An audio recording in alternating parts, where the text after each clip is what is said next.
कहानी की शुरुआत में हमें दो भाइयों को दिखाया जाता है, जिनमें से बड़े भाई का नाम निथिन और छोटे का नाम सैम है। ये दोनों भाई चोरी छुपे एक म्यूजियम में जाते हैं और वहां जाकर एक मैप चुराने की कोशिश करते हैं। यहाँ बड़ा भाई निथिन अपने छोटे भाई सैम से कहता है कि यह मैप बहुत ज्यादा कीमती है और यह मैप एक बहुत ही बड़े खजाने का रास्ता दिखाता है। यह कहकर बड़ा भाई फ्रेम को खोलकर मैप चुराने ही वाला होता है कि तभी वहाँ पीछे से गार्ड आ जाते हैं और वो इन दोनों भाइयों को पकड़कर एक अनाथ आश्रम में ले जाते हैं। दरअसल इन दोनों के पेरेंट्स नहीं थे और ये दोनों शुरू से ही अनाथ आश्रम में रहा करते थे। पुलिस उस अनाथ आश्रम की हेड से कहते हैं कि ये दोनों म्यूजियम से चोरी करते हुए पकड़े गए। ये सुनकर वो लेडी बहुत ज्यादा गुस्सा हो जाती है, क्योंकि इन दोनों भाइयों का ये पहली बार नहीं था। ये दोनों भाई पहले भी कई बार उस मैप को चोरी करते हुए पकड़े गए थे। इसलिए वो लेडी इनके बार बार चोरी करने की आदत से तंग आकर पुलिस ऑफिसर से कहती है कि सैम अभी छोटा है, इसलिए आप सैम को छोड़कर निथिन को अपने साथ जेल ले जाओ, क्योंकि बार बार समझाने के बावजूद भी निथिन चोरी करना नहीं छोड़ रहा था। अब यहाँ निथिन जेल नहीं जाना चाहता था, इसलिए वो यहाँ से भागने का डिसाइड करता है। तब वो अपने सामान को पैक करने के बहाने अपने रूम में जाता है। वो अपना सामान पैक करके यहाँ से भागने ही वाला होता है कि तभी पीछे से उसका छोटा भाई सैम आ जाता है। सैम अपने बड़े भाई से कहता है कि तुम मुझे छोड़कर जा रहे हो, मैं तुम्हारे बिना नहीं रह सकता। यह सुनकर सैम का बड़ा भाई सैम के पास आता है और उसे कहता है कि मैं खुद को पुलिस के हवाले नहीं करना चाहता। तुम जानते हो हम दोनों एक पायरेट फैमिली से बिलोंग करते हैं, इसलिए मुझे वो खजाना हर हाल में ढूंढना होगा। जाने से पहले सैम का बड़ा भाई सैम को एक लेटर और एक लाइटर देता है और कहता है कि मैं वापस जरूर आऊंगा। अब सैम अपने बड़े भाई के जाने के बाद जब वो लेटर खोलता है तो वो देखता है कि लेटर पूरा खाली है, उसमें कुछ भी नहीं लिखा होता। लेकिन जब सैम उस लाइटर को पेपर के नीचे जलाता है तब उस लेटर में लिखाई नजर आने लगती है। उस लेटर में ये लिखा था कि याद रखना हम लोग पायरेट्स यानी समुद्री लुटेरों की फैमिली से बिलोंग करते हैं। इसके बाद सीन शिफ्ट होता है और हमें 15 साल बाद का सीन दिखाया जाता है, जहां हम सैम को देखते हैं जो अब जवान हो चुका है और वो एक बार में काम करता है। लेकिन सैम उदास रहता है, क्योंकि आज से ठीक 15 साल पहले उसका बड़ा भाई जो सैम को अकेला छोड़कर चला गया था वो अब तक लौटकर वापस नहीं आया और सैम अब भी अपने बड़े भाई की तलाश में है। इसी वक्त सैम के पास एक खूबसूरत लड़की आती है, जिसे देखकर सैम उसका दीवाना हो जाता है और सैम अपने स्किल्स का इस्तेमाल करते हुए उसके सामने एक जाम पेश करता है। और जब वो लड़की सिगरेट जलाती है तो उसके पास लाइटर नहीं होता। तब वो सैम से उसकी सिगरेट जलाने को कहती है और यहाँ सैम उस लड़की की सिगरेट जलाते वक्त काफी बारीकी से उस लड़की के हाथ से ब्रेसलेट चुरा लेता है, जिसे देखकर हमें पता चलता है कि सैम अब भी अपनी खानदानी आदत चोरी करना नहीं छोड़ा है। और तभी सैम के पास विक्टर नाम का एक आदमी आता है। वो आदमी सैम से कहता है कि मुझे तुम्हारा लाइटर पसंद आया और मैं इस लाइटर को किसी भी कीमत पर खरीदना चाहता हूँ। लेकिन यहाँ सैम इस लाइटर को बेचने से साफ साफ इनकार कर देता है, क्योंकि वो लाइटर उसे उसके बड़े भाई नितिन ने दिया था। इसके बाद विक्टर नाम का वो आदमी अपने असली मुद्दे पर आता है। वो सैम से कहता है कि मुझे पता है कि तुम अपने बड़े भाई की तलाश में हो और मैं जानता हूँ कि वो कहाँ पर है। ये कहकर विक्टर नाम का वो आदमी वहाँ से चला जाता है। उस आदमी के जाने के बाद जब सैम अपनी पॉकेट चेक करता है जिसके अंदर उसने उस लड़की से चुराया हुआ ब्रेसलेट रखा था, तब सैम को अपनी पॉकेट में ब्रेसलेट नहीं मिलता, बल्कि ब्रेसलेट की जगह उसे विक्टर नाम के उस आदमी का कार्ड मिलता है, जिस पर विक्टर का एड्रेस लिखा हुआ होता है। यानी कि विक्टर सैम से भी चोरी में 2 कदम आगे है और अब सैम सीधा विक्टर के घर पर चला जाता है। अंदर आकर वो देखता है कि इस घर में हर जगह कीमती चीजें रखी गई हैं और तभी सैम की नजर उस मैप पर पड़ती है जो आज से 15 साल पहले सैम और उसके बड़े भाई ने चुराने की कोशिश की थी। अब जब सैम इस मैप को देख रहा होता है तभी पीछे से विक्टर आ जाता है। विक्टर कहता है कि मुझे पता था कि तुम यहाँ आओगे।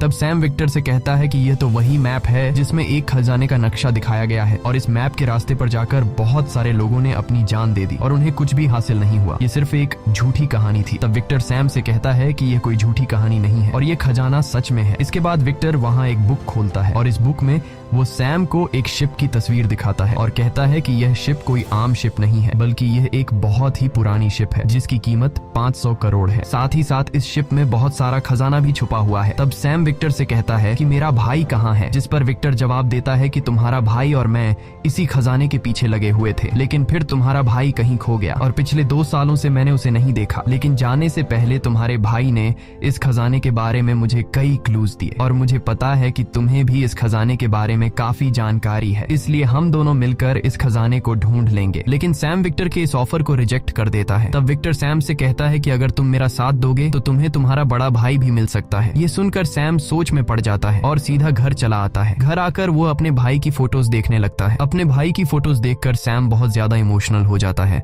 और विक्टर के साथ खजाना और अपने भाई को ढूंढने के लिए राजी हो जाता है। अगली सुबह सैम विक्टर के पास जाता है और उससे कहता है कि मैं खजाना ढूंढने के लिए तैयार हूँ। तब विक्टर उसे पेपर पर एक की का साइन दिखाता है और कहता है कि यह वही चाबी है जिससे हम खजाने तक पहुंच सकते हैं। और इस तरह की 2 और चाबियां हैं, जिसमें से एक चाबी तो मेरे पास है, लेकिन दूसरी चाबी एक ऑक्शन कंपनी में नीलाम होने वाली है, जिसे हमें जल्द ही चुराना होगा। इसके बाद विक्टर सैम को उसी ऑक्शन कंपनी के पास ले जाता है और सैम से कहता है कि ये वही कंपनी है जहां पर वो दूसरी चाबी हमें चुरानी है। इसके बाद ये लोग इस चाबी को चुराने के प्लान में लग जाते हैं और उनका प्लान काफी सिंपल होता है कि ये दोनों इस ऑक्शन कंपनी की लाइट्स बंद कर देंगे और अंधेरे में इस चाबी को चुरा कर ले जाएंगे। इसके बाद फाइनली वह दिन आ जाता है जिस दिन वो चाबी नीलाम होने वाली होती है। ये दोनों भी इस ऑक्शन कंपनी में पहुंच जाते हैं। अब प्लान के मुताबिक जब सैम लाइट्स ऑफ करने के लिए कंट्रोल रूम में जाता है, तभी वहाँ सिक्योरिटी गार्ड्स आ जाते हैं और सिक्योरिटी गार्ड सैम को पकड़ने लगते हैं, लेकिन सैम उनसे खुद को बचाता हुआ वहाँ से भागने लगता है। लेकिन सिक्योरिटी गार्ड सैम का पीछा नहीं छोड़ते। तब सैम इन सिक्योरिटी गार्ड से खुद को बचाने के लिए छत पर लगी लाइट से लटक जाता है और इन लाइट्स की मदद से वह फ्लोर के एक साइड से दूसरे साइड पर पहुंचने की कोशिश करता है। इस दौरान नीचे मौजूद सभी लोगों की नजर सैम पर होती है और इसी मौके का फायदा उठाते हुए विक्टर गार्ड के कपड़े पहनकर चुपचाप वहां से चाबी चुरा लेता है। लेकिन जैसे ही विक्टर वहां से निकलने वाला होता है, तभी वहां एक लड़की आती है जिसका नाम लेला है और वो विक्टर के गले पर चाकू रखकर कहती है कि ये चाबी मुझे दे दो। तभी वहां कुछ गार्ड्स आ जाते हैं। गार्ड्स देखते हैं कि उस लड़की ने एक गार्ड के गले पर चाकू रखा है, क्योंकि विक्टर ने गार्ड का सूट पहना हुआ होता है। तब गार्ड्स विक्टर को अपना साथी समझकर उस लड़की को पकड़ लेते हैं और विक्टर आसानी से वहां से निकल जाता है। बाहर उसे सैम भी मिल जाता है। तब ये दोनों एक कार में बैठकर वहां से निकल जाते हैं और इसके बाद ये दोनों सीधे पहुंचते हैं बार्सिलोना। वहां उनकी मुलाकात फ्रेजर नाम की एक लड़की से होती है। फ्रेजर विक्टर को पहले से ही जानती होती है। यहाँ फ्रेजर और विक्टर के बीच ढेर सारी बातें होती हैं और उनकी बातों से सैम को पता चलता है कि वो दूसरी चाबी विक्टर के पास नहीं बल्कि फ्रेजर के पास है। तब विक्टर फ्रेजर से कहता है कि वह दूसरी चाबी हमें दे दो, हम तीनों मिलकर खजाना ढूंढ लेंगे और पार्टनर बन जाएंगे। लेकिन फ्रेजर इनका पार्टनर बनने से इनकार कर देती है और वहां से जाने लगती है। तभी इन दोनों को शक होता है कि फ्रेजर ने खजाना चुराने का इतना बड़ा मौका कैसे रिजेक्ट कर दिया। और जब सैम अपना बैग चेक करता है, तब उसे पता चलता है कि फ्रेजर उनकी भी चाबी चुरा कर ले गई है। इसके बाद सैम बिना सोचे समझे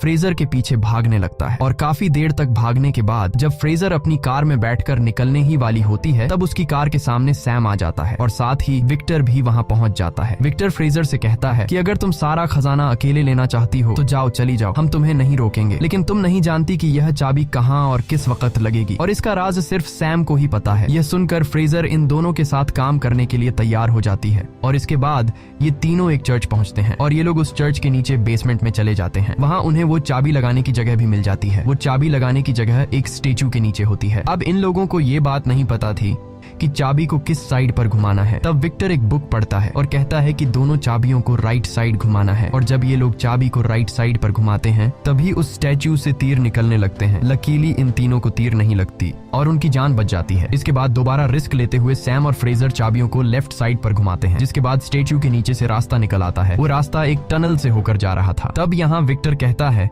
कि तुम दोनों उसी टनल के रास्ते से आगे बढ़ो, मैं यहाँ बाहर तुम लोगों को प्रोटेक्ट करूंगा ताकि कोई भी तुम्हारे पीछे अंदर नहीं आ सके। सैम और फ्रेजर को विक्टर की बात ठीक लगती है, जिसके बाद सैम विक्टर को अपने मोबाइल के जीपीएस के साथ कनेक्ट कर लेता है ताकि ये लोग जहाँ पर भी हों इन्हें एक दूसरे की लोकेशन मिलती रहे। इसके बाद सैम और फ्रेजर उस टनल के रास्ते से आगे बढ़ने लगते हैं और आगे बढ़ते हुए ये दोनों एक दूसरे दरवाजे के पास पहुंच जाते हैं जो इसी क्रॉस वाली चाबी से खुल सकता था। अब फ्रेजर जैसे ही उस दरवाजे को खोलने की कोशिश करती है तो वहां पर पानी भरना शुरू हो जाता है, क्योंकि ये दरवाजा ऊपर एक फाउंटेन से जुड़ा हुआ होता है और अगर जल्दी ये लोग बाहर नहीं निकले तो ये लोग पानी में डूब कर मर जाएंगे। और अब इस दरवाजे को खोलने के लिए दूसरे दरवाजे पर चाबी लगाकर पहले उसे खोलना होगा। सैम यहाँ विक्टर को कॉल करता है और उसे अपनी सारी सिचुएशन समझाकर कहता है कि बाहर तुम्हें एक चाबी का होल दिखाई देगा, तुम्हें जल्दी उसे खोलना होगा। अब विक्टर जो पहले से सैम के साथ जीपीएस के थ्रू कनेक्ट था, इसलिए वो उनकी लोकेशन जान लेता है कि ये दोनों कहाँ फंसे हैं। विक्टर उस जगह के करीब आकर जब सामने देखता है तो उसे वो चाबी वाला होल भी नजर आ जाता है। अब विक्टर उस जगह में चाबी लगाने के लिए सामने लगे ग्लास को तोड़ने लगता है। तभी लेला नाम की वो लड़की वहाँ आ जाती है जिसने पहले भी विक्टर पर अटैक किया था और अब इन दोनों में फाइट होने लगती है। दूसरी तरफ सैम और फ्रेजर पानी में डूबते ही जा रहे थे। यहाँ विक्टर उस लड़की से काफी देर तक लड़ने के बाद उसे सामने के ग्लास पर मारकर बेहोश कर देता है और जल्दी से उस दरवाजे में चाबी लगा देता है। विक्टर के चाबी लगाते ही दूसरी तरफ सैम और फ्रेजर के लिए ऊपर से दरवाजा खुल जाता है और उनकी जान बच जाती है। अब ये दोनों उस जगह से बाहर आते हैं और एक बार फिर से आगे बढ़ने लगते हैं। अब बारी थी फाइनल दरवाजे को खोलने की, लेकिन कोई भी ये नहीं जानता था कि इस दरवाजे को कैसे ओपन करना है। विक्टर बाहर खड़ा एक होल में से इन दोनों को देख रहा था। यहाँ सैम चाबी को उस होल में ट्राई करता है, पर वो चाबी उस होल में फिट नहीं हो रही थी। और तभी सैम दीवार पर बने चाबी के सिंबल को देख लेता है, जिसे देखकर सैम समझ जाता है कि इस दरवाजे को खोलने के लिए एक दूसरी चाबी की जरूरत पड़ेगी। तब सैम फ्रेजर से कहता है कि जाओ और विक्टर से दूसरी चाबी लेकर आओ, लेकिन विक्टर इन पर भरोसा नहीं करता और दूसरी चाबी देने से इनकार कर देता है। लेकिन इस दरवाजे को खोलने के लिए कोई दूसरा रास्ता था ही नहीं, इसलिए विक्टर इनको चाबी दे देता है। अब सैम जब इन दोनों चाबियों को मर्ज करता है तो वही सिंबल बन जाता है जो सामने की दीवार पर बना था। अब सैम दोनों चाबियों की मदद से उस दरवाजे को खोल देता है और जब ये दोनों उस दरवाजे के अंदर एंटर होते हैं तो उन्हें अंदर 4 बड़ी बड़ी सराइयां दिखाई देती हैं। दूसरी तरफ विक्टर सैम से बार बार पूछ रहा था कि खजाना मिला या नहीं। उन्हें लग रहा था कि खजाना इन सराइयों में है। अब सैम फ्रेजर को अपने कंधे पर उठाता है, यह देखने के लिए कि आखिर इन सराइयों में क्या है। फ्रेजर जब एक सराय का ढक्कन हटाकर देखती है तो उसमें नमक भरा हुआ होता है। इसका मतलब ये था कि यहाँ पर कोई भी खजाना नहीं था। ये देखकर ये लोग बहुत ज्यादा उदास हो जाते हैं और तभी वो चारों सराइयां अचानक से टूट जाती हैं, जिसके अंदर से एक नक्शा निकलता है और यही उस खजाने तक जाने का असली नक्शा था। अब जब सैम उस नक्शे को देख रहा था तभी फ्रेजर उस पर गन पॉइंट कर देती है और उससे वो नक्शा ले लेती है। सैम उससे कहता है कि तुम ऐसा नहीं कर सकती, तुम तो हमारी टीम में थी। जिस पर फ्रेजर कहती है कि मुझे तुमसे कोई प्रॉब्लम नहीं है, लेकिन तुम्हारे साथ जो बंदा है